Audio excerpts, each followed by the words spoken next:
Et j'ai vu un film, et je suis sûr que celui-là, il est pas dans les 1001 films à voir avant de mourir. C'est quoi cette fois? Nuit d'ivresse. Oui, bah, je vois très bien. Alors, pour resituer, le film débute avec Frédéric, mais comme c'est trop long, nous l'appellerons Fred. Une pauvre fille endormie sur un banc dans la gare de l'Est. Elle se réfugie dans un bistrot pour passer le temps et y fait la rencontre de Jacques Belin, un animateur TV fraîchement lauréat d'un prix de courtoisie. Bien entendu, l'énergumène est particulièrement discourtois, c'est même un sale con. Une discorde entre nos deux personnages les fait se retrouver tous deux à bord de la même voiture. Leur périple les emmène d'un parking de supermarché à un café envahi de fumée de chicha, pour finir dans une soirée VIP organisée par le directeur de la chaîne télé où officie Monsieur Belin. Bien entendu, la soirée fut arrosée d'alcool en quantité astronomique, et notre présentateur TV fraîchement célibataire et notre jeune rousse fraîchement sortie de prison passent la nuit ensemble.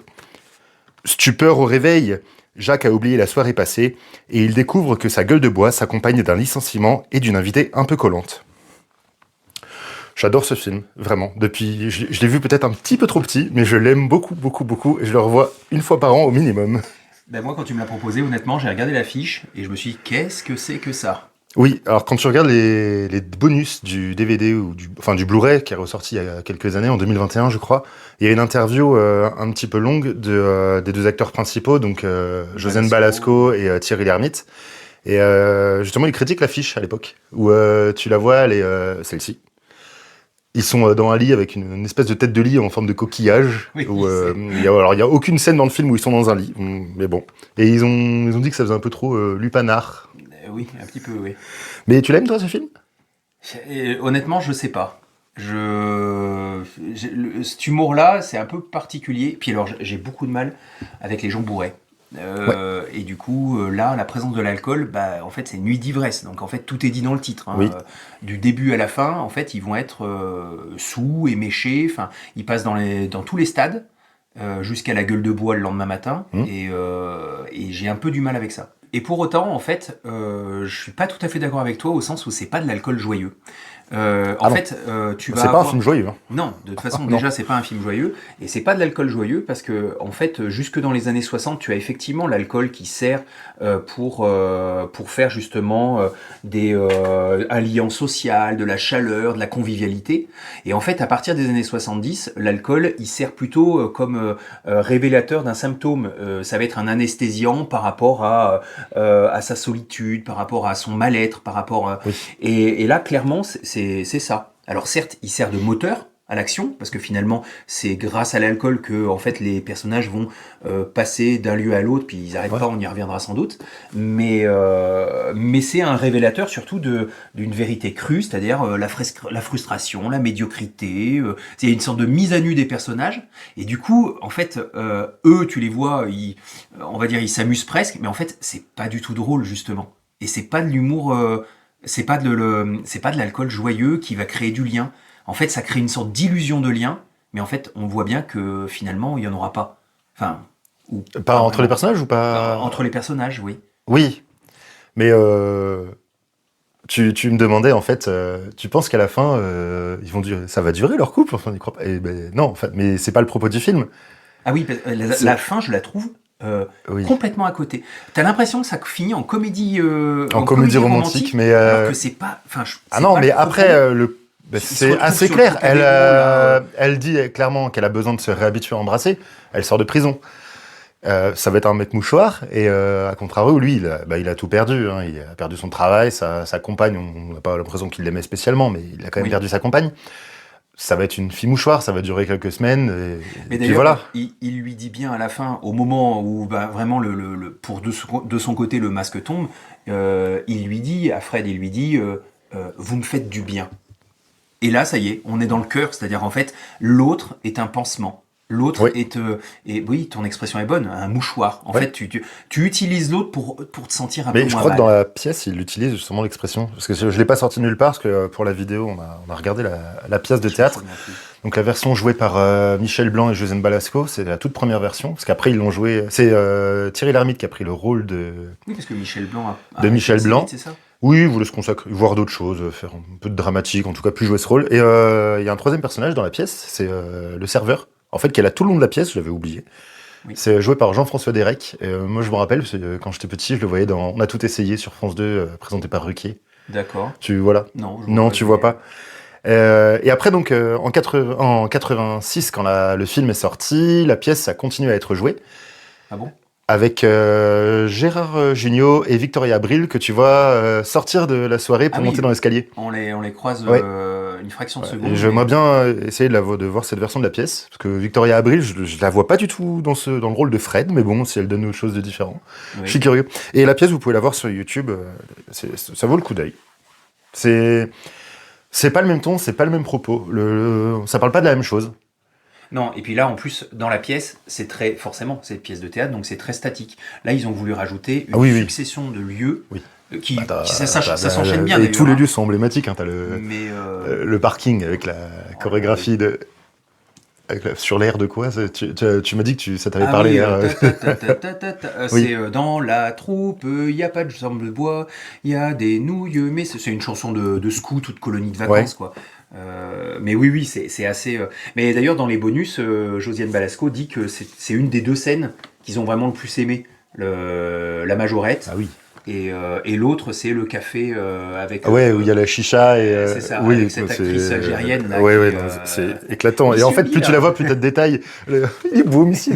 il est beau ton sac. Oui. Non, il est excellent ce Et passage. Monsieur Belin. Il est beau, Monsieur Belin. Ouais. Il est joli ton sac, oui, ça m'a fait trop rigoler. Et Mais du coup, la succession de lieux, je me suis dit, mais pourquoi en fait avoir ajouté tous ces lieux? Et en fait, à la fin, je me dis, mais en fait, ils passent dans tous ces lieux pour montrer qu'il y a du mouvement, mais finalement, il n'y a rien qui bouge. Parce que je reste persuadé que les personnages, en fait, ils n'évoluent pas. Et c'est pour ça que cette fin, je trouve qu'elle n'est pas adaptée avec cette ouverture sur une sorte de comédie romantique, parce que les personnages n'ont jamais changé. Et éventuellement, on a vu quelques masques tomber entre eux, parce qu'il y a une succession de petites révélations qu'ils se font l'un l'autre tout au long de l'itinéraire, mais il n'empêche qu'il y a une impossibilité pour eux de toute progression. Et je pense que justement, c'est ce décalage entre la succession des lieux et le fait que eux, dans leur vie, dans leur psychologie, ils ne peuvent pas bouger. Je sais mais pas ce que t'en on n'a penses. jamais dit que les personnages devaient être bons de base, de toute façon. Ah non, C'est atténué pour le coup. Fred, qui s'appelle Simone dans la pièce, carrément, elle vole plusieurs fois. Elle le dit, je peux m'en retenir, c'est plus fort que moi et tout. C'est un peu atténué dans le film, mais c'est pas des bons personnages, hein.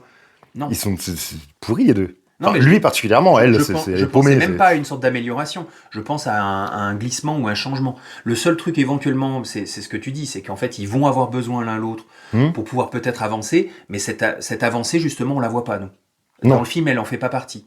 non. Parce que les seules choses que tu vois, c'est juste, oui, comme je disais, tomber les masques. Parce qu'il y a une succession, selon moi, de 4 révélations. Il y en a 2 de Fred, puis après 2 de Tu Belin, parles de la, dans la scène la dans la prison.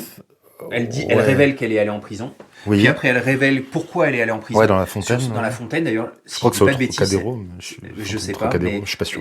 pour le coup, c'est un des rares plans séquences où vraiment, en fait, d'un coup, tu as l'autre personnage qui disparaît et on la voit, elle, justement, en larmes au milieu de ces fontaines, Ok. comme si, en fait, finalement, elle se lavait de tout ça. Je sais pas s'il faut aller aussi loin dans la métaphore, mais, Ouais. en tout cas, tu sens bien qu'il y a une volonté, on la suit au niveau de la caméra, il y a une volonté de couper le côté tout enchaîné, etc. Là, il y a un Mhm. moment, et ça se finit d'ailleurs dans les bras, et ils s'embrassent. C'est la première fois où ils s'embrassent, on les voit s'embrasser. Et puis après, tu as 2 autres révélations. C'est le lendemain matin, avec lui qui lui révèle, et d'ailleurs il met du temps à lui dire qu'il ne se souvient plus de rien. Et l'autre révélation, c'est celle dont je te parlais au début, c'est-à-dire en fait, vous me faites du bien. Et il ose enfin dire que, oui, voilà, en gros, cette relation-là, je la place là. Est-ce que c'est pas un peu trop chercher du sens dans des personnages complètement bourrés? Je sais pas. Mais je Et pense est-ce que. qu'il faut pas le prendre comme je disais que c'était pas une comédie, mais prendre comme une comédie, le prendre juste les situations sont extrêmement drôles. Je sais pas, parce qu'en même Et temps. encore, tu ris pas des situations parce qu'ils sont bourrés, Non.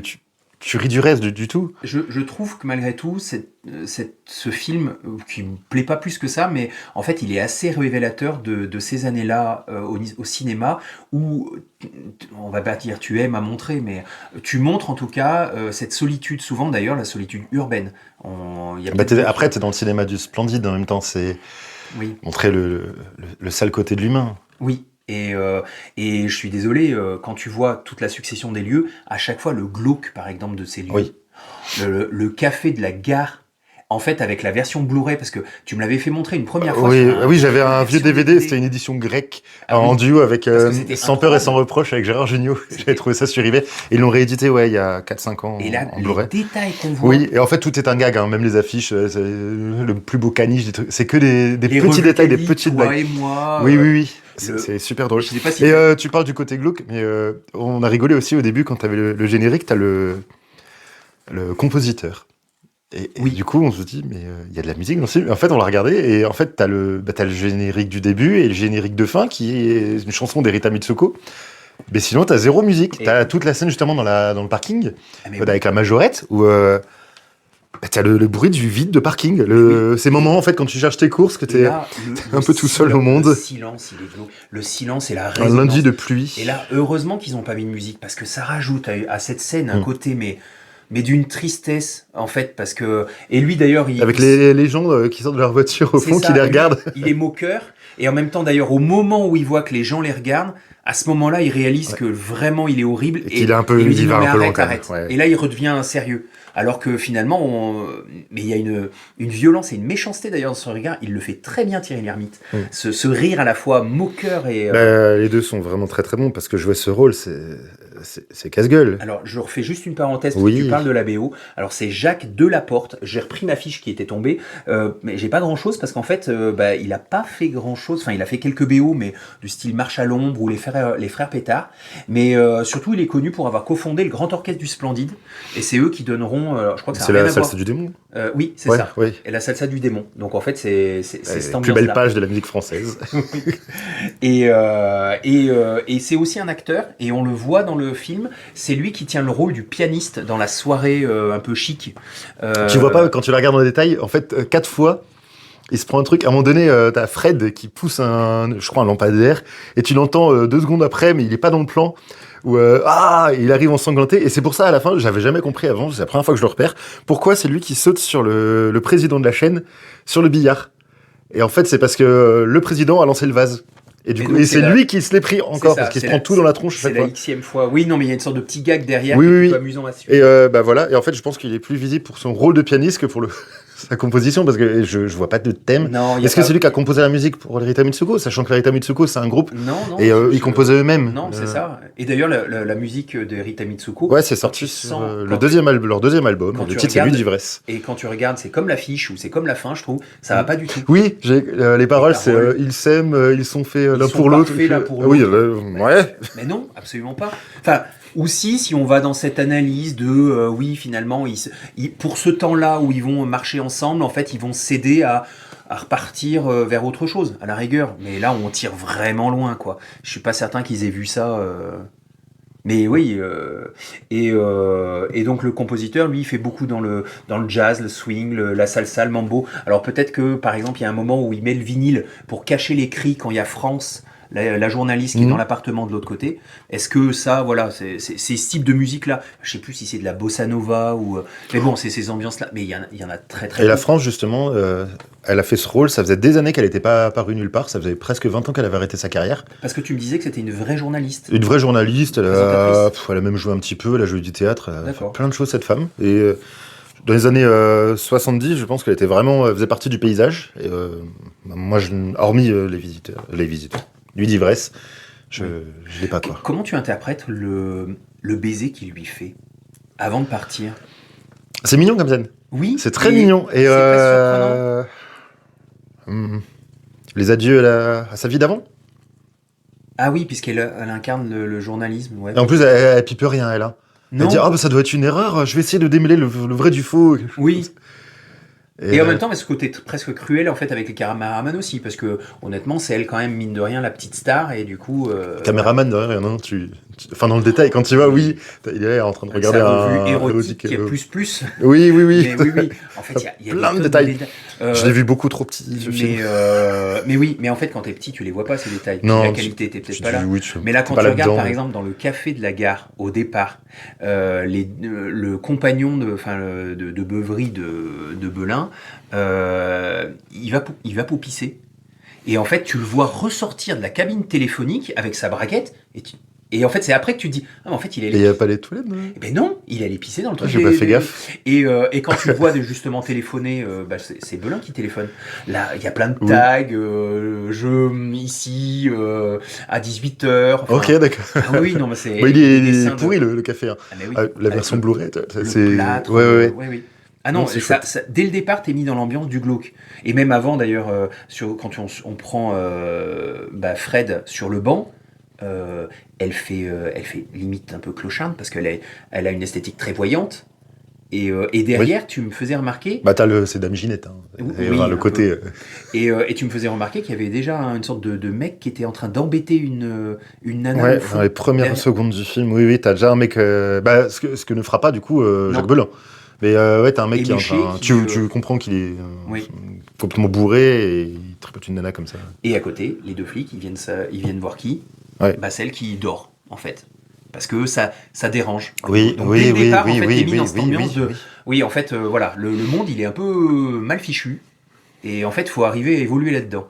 Et en fait, c'est une vision très, très sordide, en fait. Et en même temps, là j'ai la réflexion, parce que tu dis ça, mais est-ce que le monde est pas plus beau quand t'as Fred avec toi, en fait? Ben, elle est sincère. Fred une fois du film, pas Fred oui, de la pièce, Fred du film. elle est sincère, en fait, après, quand elle arrive à se...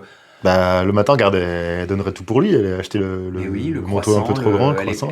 et du coup, il y a même un décalage. Parce Elle que tu pardonne sens tout très vite. tu sens que lui, ça va être un gros connard. Et en fait, elle fait presque de la peine parce que bah, elle est gentille. Enfin, Ouais, et pauvre fille, je sais pas si le terme est bon, mais oui, elle est. t'as envie de la prendre dans tes bras, Mais mais en c'est même temps, ça. si elle colle. Tu sens qu'elle a de la tendresse, elle a de voilà. Elle se dit pour elle que. Tu penses que c'est du décor réel tout le long? Parce qu'on parlait du café pourri, enfin. Je pense que c'est du vrai. Je Ouais. pense, oui. Je vois Parce que pas. du coup, j'ai épluché tout internet, j'ai épluché tous les interviews possibles et j'ai pas trouvé de piste pour le budget du film. Ok. Je fais l'info, ça a fait 1,4 million d'entrées, c'est très bien, très très bien. Mais ce film parle un peu à tout le monde. Hein. Je Mais la pense pièce que de les théâtre- rediffusions, ça la doit. pièce de théâtre déjà marchait bien puisqu'ils l'ont même. Ah oui, ça a modernisé suivi un des petit peu, années, donc, des années, du des années. coup, mais Et c'est oui. réalisé par Bernard Noer. Voilà, j'ai regardé un peu la filmographie, j'ai pas grand chose, j'ai rien à rajouter sur lui-même. Ok. Mais j'aime beaucoup ce film, c'est un plaisir de le revoir. Tu me dirais dans un mois, viens, on regarde Nuit d'Ivresse. Ok, y a pas de souci. Ouais, non, peut-être pas. Mais après, c'était intéressant parce que c'est pas la première fois que tu me le montrais. Oui. J'ai pu m'arrêter sur des détails du style, en fait, comment les dialogues ont été construits. Il y a une alternance de vous, de tu, et tu vois qu'en fait, entre les personnages, Oui. en fait, ça alterne et que c'est jamais le même usage d'ailleurs, les deux. Parce que socialement, je sais pas s'ils viennent pas du même monde, mais en tout cas, ils incarnent pas le même monde. Et du coup, tu as le Belin, le vous qui est la distance, tandis que le vous pour Fred, c'est une marque de respect. Le tu, c'est vraiment quand il y a de la complicité dans le parking. Ouais. Fred, ça va être aussi le tu de l'insulte et le côté un peu je te rentre dedans. Finalement, pour se protéger, hein, parce qu'elle est toujours dans l'attaque pour arriver à. Enfin, je fais peut-être trop de psychologie Ouais, pour le ouais. personnage, mais malgré tout, comme ça vient d'une pièce de théâtre, je me dis que malgré tout, les personnages ont été quand même bien travaillés. D'autant que. Mais dans- il y a de la finesse de détail. T'as peut-être pas remarqué, mais pour dire à quel point c'est un pauvre mec, en fait, Jacques Belin. Alors, c'est dans la scène de fin, c'est vraiment dans les toutes dernières minutes du film. Il se retrouve, elle a les fesses dans le gros paquet de café. Oui. Et lui, il parle un peu à cœur ouvert. C'est son moment de révélation à lui. Oui. Et il parle justement de combien il prend pour une inauguration d'un magasin Mammouth. Oui. Et il dit, ouais, c'est 20 000. Bon, pour moi, c'est 15 000. Et là, tu comprends, en fait, ouais, en fait, il est ringard, c'est un pauvre type. Et ça fait écho du coup à elle aussi qui a des bons plans pour ses Oui, chaussures et tout. oui, c'est ça, qui est Et en toute fait- fière de dire, oui, à Mais- l'usine de chaussures, ouais, bon, on a 10%, c'est Mais, pas rien. mais finalement, en fait, tu as l'impression que ces personnages s'opposent, mais en fait, il y a beaucoup de choses qui ont des similitudes. Hein. Tous les deux, ils cherchent le regard de l'autre. Alors, ils n'utilisent pas les mêmes stratégies, mais l'un, c'est avec la célébrité, Oui. l'autre, c'est ou avec la médiocrité. Mais en tout cas, ils cherchent le regard de l'autre. T'as, l'illusion de la nuit qui va leur permettre de vivre des liens, tout ça. Tous les deux, ils sont là-dedans. L'usage du mensonge, tous les deux, ils mentent. Alors, pas pour la même raison, mais elle ment pour se protéger, pour garder le contrôle. Lui, par contre, il ment pour enjoliver ou pour aussi se Oui. dérober un peu par rapport à des sentiments qu'il pourrait avoir. Et oui, en fait, il y a beaucoup de similitudes entre ces deux personnes que finalement tout oppose. Et c'est peut-être pour ça aussi qu'ils se retrouvent. Je sais pas si c'est bien fait à la fin comme ils se retrouvent, mais peut-être que finalement il y a plus de similitudes que une fois passé le vernis social, Ouais. ce qu'ils incarnent. Je sais pas. Je sais pas, je trouve que Ouais. c'est un peu profond comme Non, réflexion. Mais ouais. j'ai plein de... enfin, ce film, plus tu le vois, plus tu vois des détails. Là, ça me fait toujours rire. Quand ils sont dans le café où il y a la chicha, du coup, ils picolent avec leur propre bouteille. T'as un mec qui vient et du coup, qui donne une pièce. Elle la ramasse direct. Mais qu'est-ce qu'elle joue bien! Oui. Mais Jeanne Balasco, faut que je vois vraiment plus de films Et avec elle. alors, allez voir, Mais elle est très les bonne, très bonus très bonne. du Blu-ray parce que son interview est plutôt intéressante et elle dit justement que en fait elle a pris le meilleur de la pièce en fait des tirades. Oui, parce que du c'est elle qui a, personnage. pour le coup, les dialogues, c'est de elle, la mise en scène, c'est elle. C'est C'est ça. vraiment son projet, son bébé, elle. Et effectivement, ça marche bien et elle l'incarne bien comme personnage. Hmm. Moi, j'en ai fini avec ce film. Je l'aime beaucoup. Beaucoup, beaucoup, beaucoup. Je vous invite vraiment, si vous ne le connaissez pas, ou si vous l'avez un peu oublié, à retourner le voir. Revoyez-le. Ouais. Au moins pour certaines scènes qui sont. Ah oui, j'avoue. tu ris vraiment. C'est vraiment, ça marque une époque. C'est cinéma d'une époque. Tu pourrais peut-être pas le faire, ce film-là, maintenant. Après, il serait peut-être à mettre entre parenthèses, moi je reviens sur ce qu'on a dit au début par rapport à l'alcool, parce que c'est un truc qui me gêne, mais du coup il serait peut-être à mettre en parallèle avec d'autres films, style Un singe en hiver par exemple, qui est plus Oui. ancien, on est dans les années 60, début des années 60, et pour le coup l'alcool est pas du tout vu comme ça. Et au contraire, il y a ce côté chaleur et convivialité que tu as plus dans les années 70. Et après, je pense que dans les années 90, c'est même plus le symptôme, après ça devient une sorte de pathologie. En fait, tu as une évolution de la vision de l'alcool dans le cinéma en fonction des décennies, et c'est peut-être quelque chose à essayer de rechercher. Ouais, on essaiera de voir des films dans ce sujet-là, quoi, pour creuser un petit peu. Je vous dis merci de nous avoir écoutés, et à très bientôt. À bientôt.